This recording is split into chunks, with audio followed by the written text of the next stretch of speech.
Hello good morning everyone, welcome to my mini vlog. आज नयाँ वर्षको दिन म यसरी काममा हिँड्दैछु। आजको दिन काम गरेपछि सधैँ काम गर्नुपर्छ भन्ने हाम्रो धारणा छ। यदि राम्रो काम गरेर हैन पैसा कमाइन्छ भने वाइ नट गर्ने नि काम। त्यसैले म काम गर्न जाँदैछु। सबैजनालाई ह्याप्पी न्यू इयर भन्न चाहन्छु।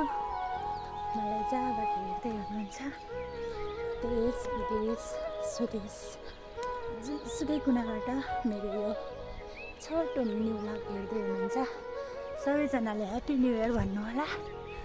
अनि कुन ठाउँदेखि हेर्दै हुनुहुन्छ त्यो पनि कमेन्ट बक्समा लेखिदिनु होला।